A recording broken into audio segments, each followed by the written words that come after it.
ॐ गजाननं भूतगणाधिसेवितं कपीतजम्बूफलचारुभक्षणम् उमासुतं शोकविनाशकारकं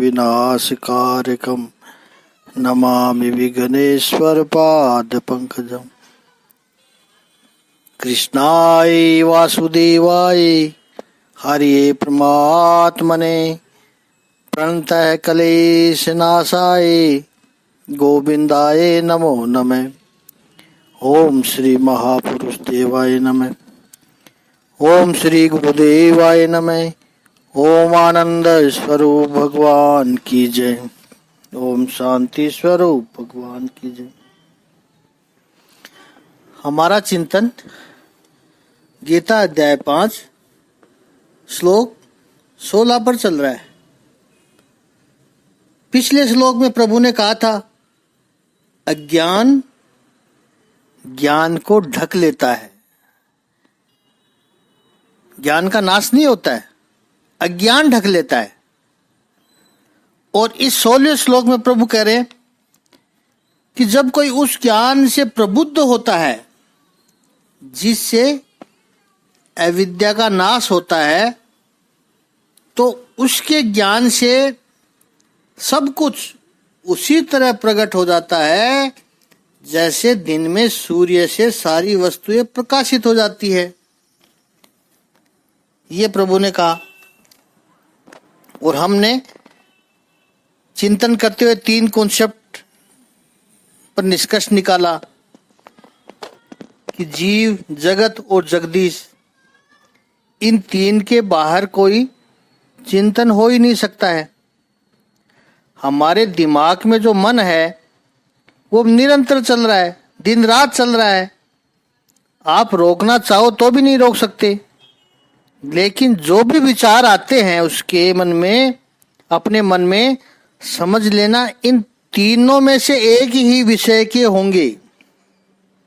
या तो जीव के बारे में होंगे, या जगत के बारे में होंगे, या फिर जगदीश के बारे में होंगे।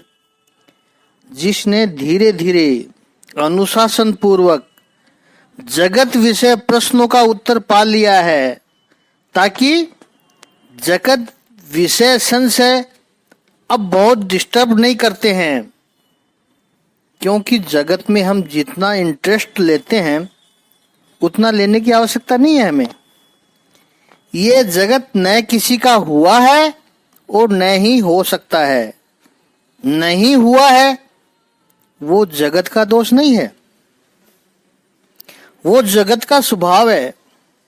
जैसे आप यह कहो कि कोयला सफेद क्यों नहीं है, तो ये काला होना कोयले का दोष नहीं है, काला होना कोयले का स्वभाव है।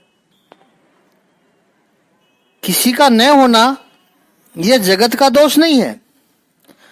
दोष मानोगे तो फिर ईर्ष्या होगी, द्वेष होगा, और उसका कोई फायदा भी नहीं है। ये दोष आप सुधार नहीं पाओगे। तो ये जगत का स्वभाव है कि वो न किसी का हुआ है और न किसी का हो सकता है। तो सबसे पहले तो उससे छुटकारा पाओ। कैसे पाए? प्रभु ने कहा मनसा, पिछले श्लोकों में कहा था प्रभु ने, मन से छोड़ो। फिजिकली तो छोड़ नहीं पाएंगे, कहाँ जाएंगे इसको छोड़ के? जगत से छुटकारा पाओ इसका अर्थ निकल जाओ, भाग जाओ, भगोड़े बन जाओ, वो नहीं है। मन सा, ताकि जगत विषय चीजें हमें परेशान न करे। जगत की गतिविधियों को उसका स्वभाव समझ के स्वीकार कर लो कि यह जगत का स्वभाव है। जगत को मैं बदल नहीं सकता, जगत का स्वभाव है, वो स्वीकार है। अब 2 तत्व रहे, जीव और जगदीश। जितना जगत से संबंध स्वयं को भगवान ने दूसरे अध्याय में स्थित प्रज्ञ का दर्शन करते हुए जो दृष्टांत दिया था कि कछुआ जैसे अपने अंगों को समेट लेता है, ठीक इसी तरह से संसार में स्वयं को समेट लिया, रहा संसार में ही, लेकिन कैसे रहा? समेट कर रहा। किस तरह से?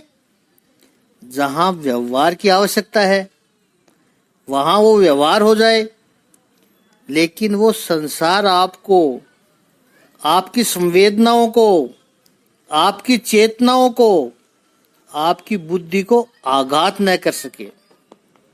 एक छोटी सी घटना हो जाए, मनुष्य के 2-4 दिन बिगड़ जाते हैं।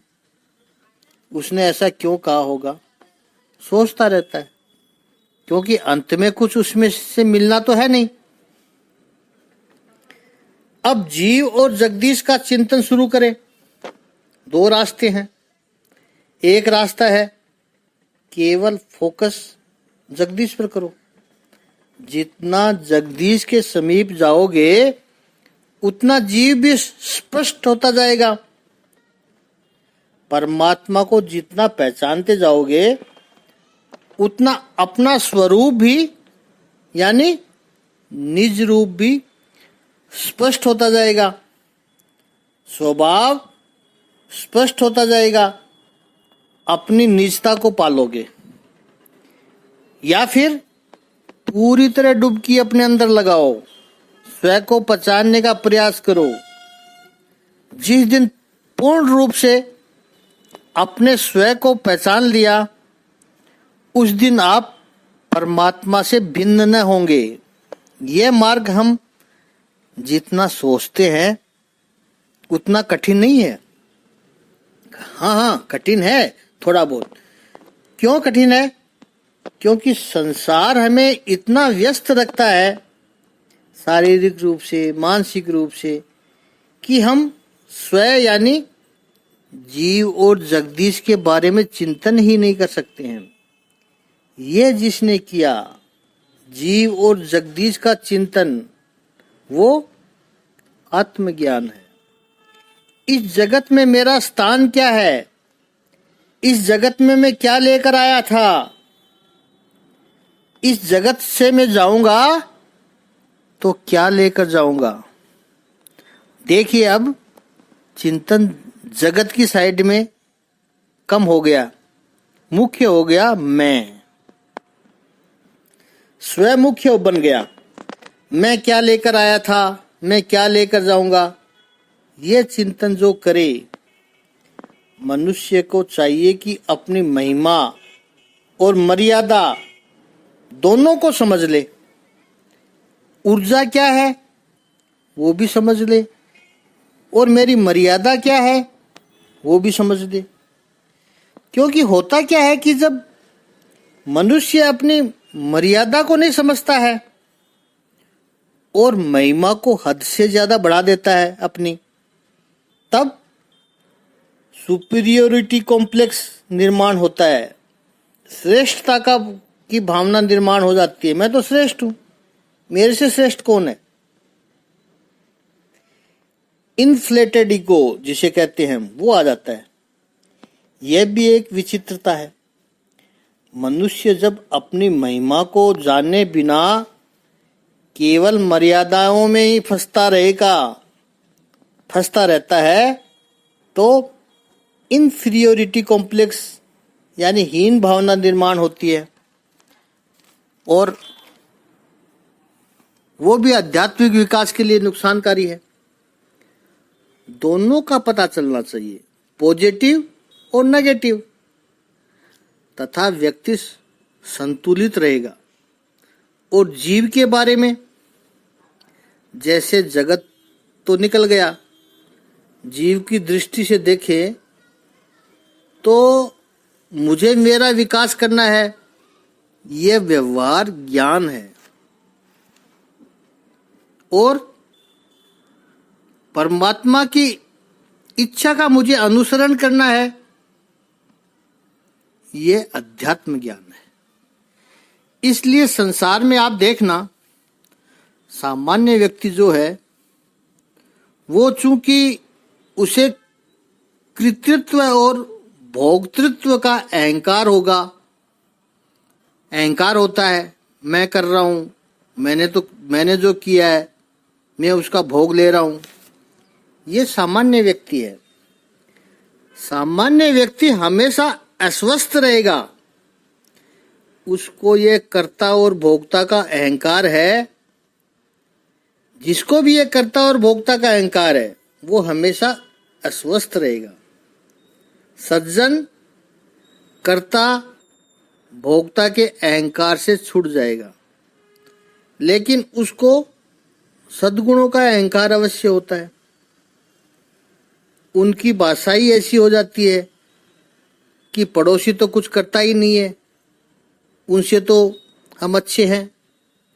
हम घंटा 2 घंटा तो भगवान के नाम पर बैठते हैं, दूसरे से तो हम अच्छे हैं।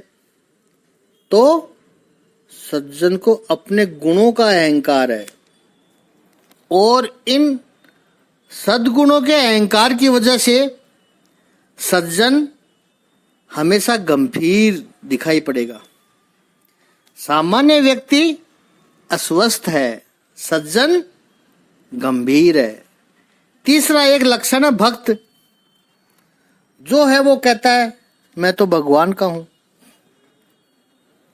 अहंकार तो है उसमें भी, लेकिन मैं कुछ हूं यह अहंकार नहीं है। अहंकार तो यह है कि मैं भगवान का हूं, सुप्रीम का मैं हूं, यह अहंकार है। यह अहंकार उसका ब्यूटीफुल ईगो है, सुंदर अहंकार है। और इस सुंदर अहंकार की वजह से भक्त हमेशा प्रसन्न दिखाई पड़ता है। भक्त के जीवन में एडवर्सिटी आती है, विपरीतताएं आएगी, फिर भी भक्त प्रसन्न दिखाई पड़ता है। ये आत्मज्ञान सूर्य के प्रकाश जैसा है। जैसे सूर्य समग्र विश्व को प्रकाशित करता है, ऐसे ये आत्मज्ञान प्रभु का साक्षात्कार कराता है। और इसलिए हमारे यहाँ ऋषि को कहा है दृष्टा, जिसने दर्शन जो किया है। तो ये जो दर्शन जिसने किए भगवान के, तेसा मां दित्य वंजनाम प्रकाशयति तत्परम। ये स्थिति कैसे प्राप्त हो सकती है? इसके साधन को प्रभु 17वें श्लोक में बताते हैं। तो 5वें अध्याय के 17वें श्लोक का शाब्दिक अर्थ है कि जब मनुष्य की बुद्धि, मन, श्रद्धा तथा शरण सब कुछ भगवान में स्थिर हो जाते हैं, तभी वह पूर्ण ज्ञान द्वारा समस्त कल्मश से शुद्ध होता है और मुक्ति के पथ पर अग्रसर होता है। तद बुद्धयः तद आत्मनः तद निष्ठाः तद परायणः तत् तत् तत् तत् यानी परम। तदात्मना, जिसका मन तदाकार हो रहा है। तद बुद्धे, जिसकी बुद्धि भी तदाकार हो रही है। तत निष्ठा, जिसकी निष्ठा, उनकी स्थिति भी आत्म तत्व में है। तत्परायणः, निरंतर परमात्मा परायण जो रहते हैं, ऐसे साधक ज्ञान निर्धुत कल्मषाः, ज्ञान के द्वारा जिनके कल्मष यानी पाप नष्ट हो गए हैं, धुल गए हैं, साफ हो गए हैं, ऐसा होकर वो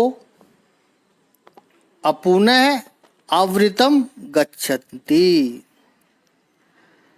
अपूर्ण आवृतन यानी बार बार इस संसार में आना ही नहीं पड़ता है।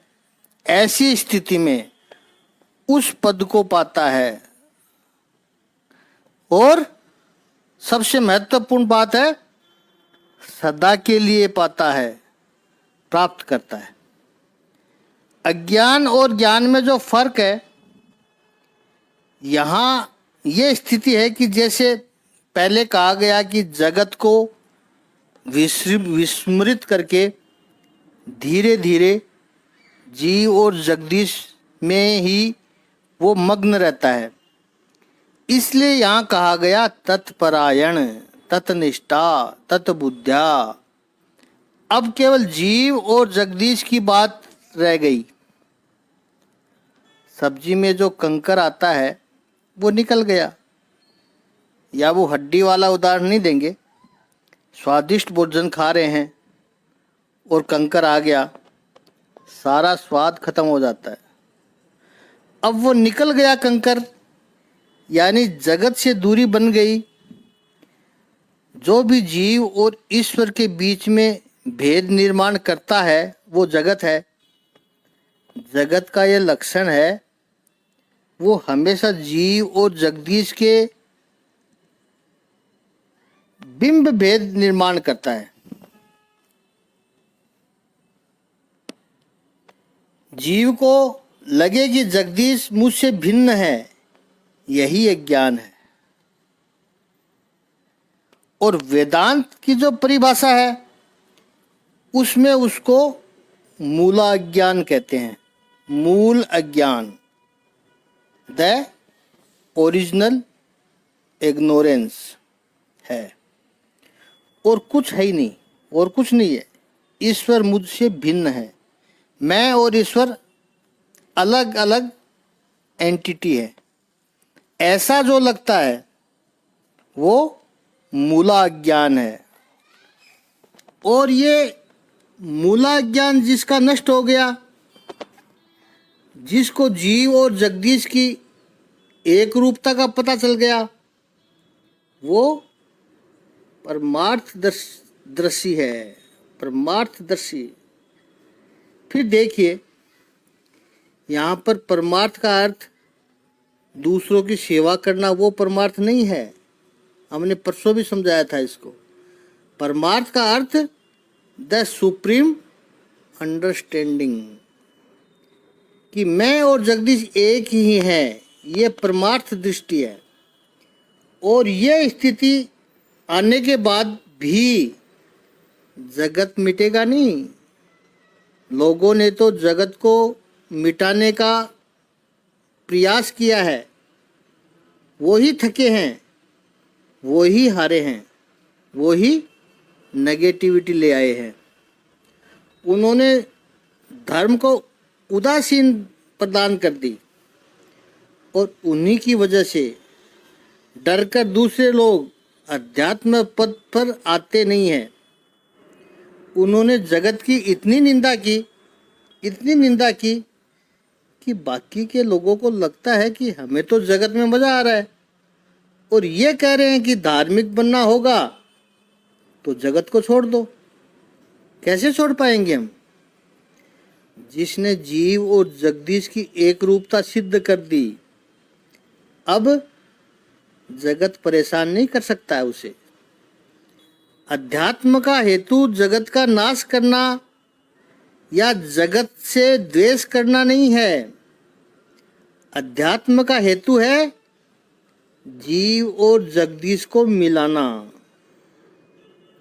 बहुत सुंदर वाक्य है कि वर और कन्या मिल गई, सुनी पड़ी बारात, दूल्हा और दुल्हन मिल गए।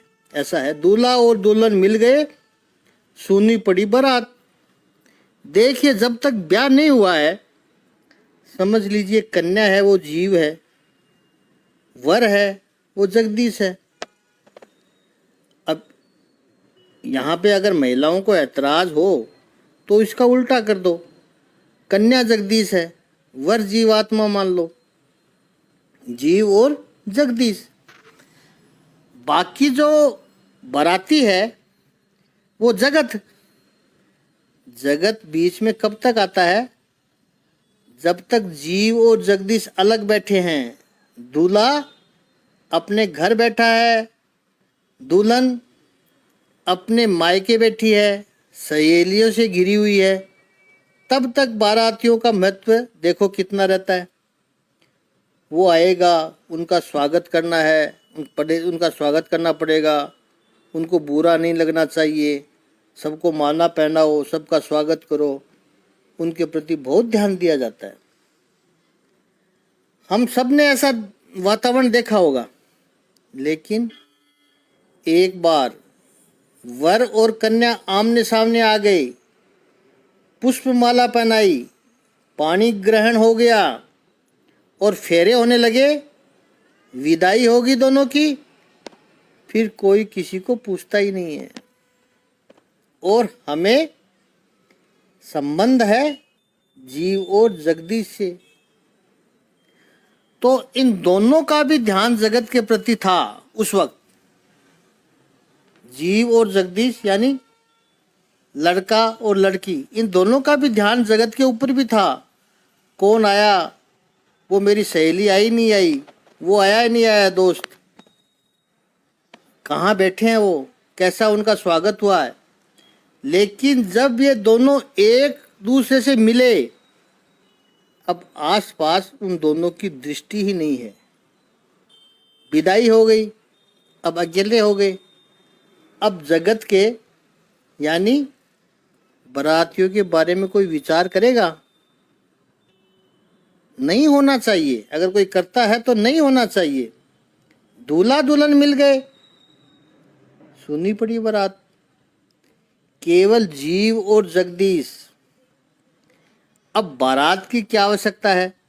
केवल व्यवहार के लिए, व्यवहार के लिए आवश्यकता है बारातियों की।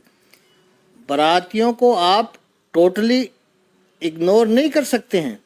यानी जीव और जगदीश की एकात्मता के बाद भी, एक रूपता के बाद भी जीव जगत में ही रहता है, लेकिन उसका जगत से जो संबंध है वो केवल व्यवहार से संबंध है।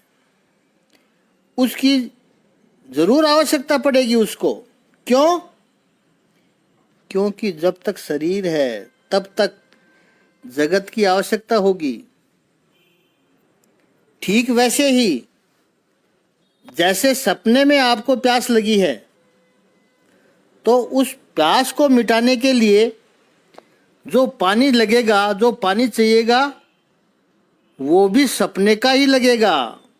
स्वप्न में यदि प्यास है तो इसके लिए आप स्वप्न से कुआं खोदोगे, स्वप्न का ही रेफ्रिजरेटर खोलोगे, स्वप्न के ही गिलास से स्वप्न का पानी भर के पियोगे, तभी स्वप्न में तृप्ति होगी। आप नींद में है, स्वप्न चल रहा है। और एक बात देखिए, आप सोते समय हमने पास में पानी भरकर रखते हैं, लेकिन स्वप्न में प्यास लगी है, उस समय जो पास में रखा हुआ पानी काम नहीं आता है, जबकि वो वास्तविक जल है। लेकिन स्वप्न की प्यास बुझाने के लिए वो वास्तविक जल काम नहीं आएगा। स्वप्न की प्यास बुझाने के लिए वो स्वप्न का ही पानी चाहिए। ठीक इसी तरह हम जब तक शरीर धारण करके इस स्वप्न संसार में हैं, तब तक उसकी आवश्यकताएं पूर्ति करने के लिए हमें ये स्वप्न के समान जगत की आवश्यकता पड़ेगी। आप कहोगे अहम ब्रह्मा, लेकिन 12:30 बजे भूख लगेगी तो रोटी जगत की ही चाहिए, वहां वो ब्रह्म की रोटी नहीं चलेगी। इसलिए जो सही अर्थ में ज्ञानी है, उन्होंने जगत का तिरस्कार नहीं किया, जगत की निंदा नहीं की। इस जगत को प्रभु का स्थान माना है कि ये प्रभु का स्थान है। ये समझ जिसमें आई, और जैसे ही फिर मूला ज्ञान नष्ट हो गया, फिर उसके कार्य समान जगत भी चला जाता है और केवल सत्तावाचक रह जाता है, केवल ज्ञान रह जाता है। उसका चिंतन इस 17वें श्लोक में आता है। तदबुद्धे, उसके विषय में जितना निरंतर चिंतन चलता है, बुद्धि उसके बारे में निश्चय करने लगती है। हम जगत का चिंतन करते रहते हैं, इसलिए बुद्धि जगत के बारे में भ्रमित होती रहती है, क्योंकि जगत का तो कोई ठिकाना ही नहीं है, जगत का लॉजिक नहीं है। इसलिए जगत का जितना चिंतन करोगे, बुद्धि भ्रमित होती रहेगी। जगदीश का जितना चिंतन होगा, तदबुद्धयः है, उतना जगदीश के बारे में निश्चय होता रहेगा। हमारा होता है उल्टा, जो जगदीश के बारे में चिंतन करें तो आधे घंटे बैठे हम जगदीश का चिंतन कर रहे हैं, तो इस आधे घंटे में तो पूरी दुनिया, पूरा जगत घूमने लग जाता है हमारी आंखों के सामने। पता नहीं उस वक्त सारे सब कुछ चीजें कैसे याद आती है, क्योंकि जगदीश का चिंतन करने का स्वभाव नहीं है हमारा, आदत नहीं है। मन बार बार वही कीचड़ में जा पड़ता है। जगत की जितनी बातें हो तो मनोरंजन होते रहता है। भगवान श्री कृष्ण कहते हैं कि एक स्थिति ऐसी आनी चाहिए, कैसी? तदबुद्धे, बुद्धि उसी का चिंतन करे। तदात्मान है, उसके साथ एक रूपता हो। परमात्मा है, वो ही मेरा असली वास्तविक स्वरूप है। मैं अन्य हूं, मैं परमात्मा से अन्य हूं ही नहीं। तथा निष्ठा, निष्ठा का अर्थ है रहना। एक महापुरुष ने बड़ा सुंदर अर्थ किया निष्ठा का। स्थिरता से रहते हैं, उसको कहते हैं निष्ठा। कैसे? वो कहते हैं कि जब निष्ठा शब्द बोलते हैं तो सबसे ज्यादा जोर दो ठा, निष्ठा वाला वर्ड जो लास्ट में ठा आता है उस पर पड़ता है। और ये ठे अक्षर कैसा है? देखो आप, जैसे जमीन में गड्ढा खोदो और उस ठे को डालो अंदर गड्ढे के, ठे का डंडा बाहर रहे, फिर मिट्टी डाल दो, फिर जो बाहर डंडा है उसको पकड़ के आप हिलाने की सोचोगे, वो हिलेगा नहीं, वो स्थिर हो गया है।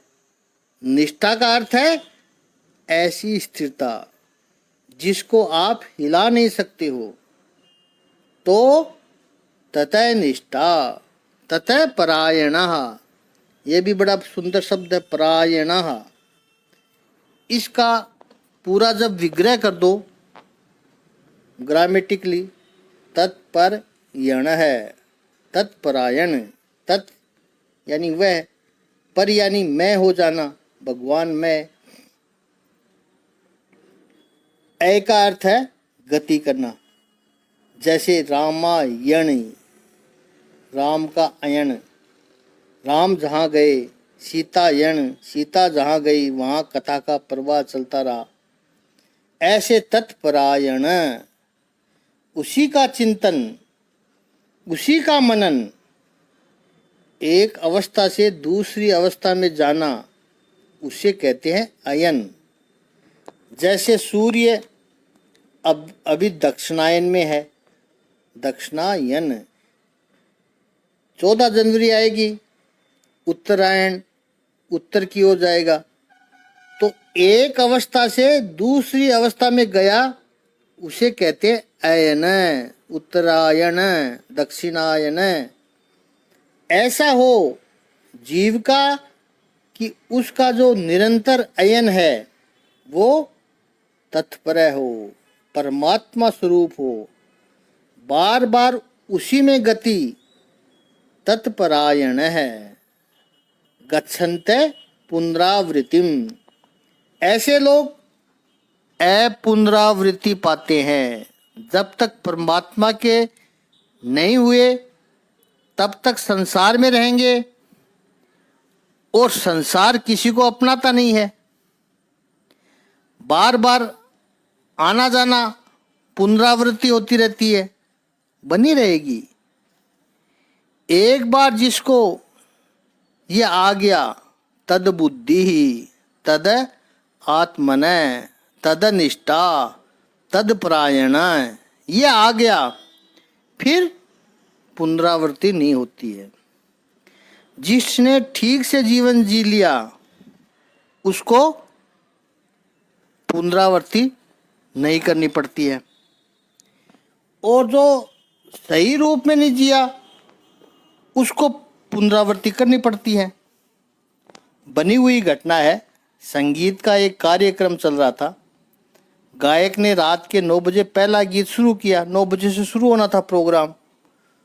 पूरा हॉल भरा हुआ था। अच्छा गाया, सब लोगों ने तालियां बजाई, बहुत सुंदर, बहुत सुंदर। लेकिन एक ग्रुप ऐसा था, 10-12 लोगों का ग्रुप था, कॉलेजियंस था वो। उन्होंने तालियां तो बजाई, लेकिन खड़े होकर कहा, दोबारा दोबारा, फिर से, वंस मोर।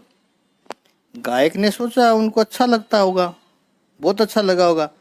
दूसरी बार गया, लोगों ने तालियां बजाई, उन लड़कों ने खड़े होकर के फिर कहा, दोबारा दोबारा, वंस मोर। 5वीं बार, 10वीं बार। रात के 12 बजे कार्यक्रम खत्म होना था, 11:45 बज गए, यही गीत गवा रहे हैं बार बार। कोई दूसरा गायक दूसरा गाना शुरू करे तो हो हल्ला करने लगते हैं, वही होना चाहिए, वही सुनना है, पहले वाला ही गाओ। गायक कलाकार ने कहा, 15 मिनट में प्रोग्राम पूरा खत्म हो जाएगा, आप शुरुआत से अभी तक मेरे पास ही ये गाना बार बार गवाए जा रहे हो, और एक ही गीत मेरे पास कब तक गवाते रहोगे। उनमें से एक ने कहा, जब तक तुम ठीक से नहीं गाओगे तब तक। बस इस संसार में यही हो रहा है। हम संसार की यात्रा पूरी करके भगवान के पास जाकर खड़े रहते हैं। भगवान केवल एक ही शब्द बोलता है, दोबारा। फिर से 84 लाख के फेरे को पूरा करके बड़ी आशा उम्मीद लेकर के हम भगवान के पास पहुंचते हैं। भगवान कहता है दोबारा, और हम भगवान से पूछें, प्रभु ये 84 लाख के फेरे में कब तक घुमाते रहोगे आप हमें? जीवन मरण कब तक चलता रहेगा बार बार? भगवान कहता है, जब तक तू एक बार ठीक से जीवन जी नहीं लेगा, ऐसा मुझे बताएगा नहीं, तब तक एक बार अच्छी तरह से जी कर बता दे, अपनी गोद में बैठा लूंगा फिर से। अपुनरावृत्तिम गच्छन्ति, यही लोग ये अपुनरावृत्ति को जाते हैं, दोबारा नहीं आते। आगे का चिंतन कल करेंगे, थोड़ा समय हो रहा है।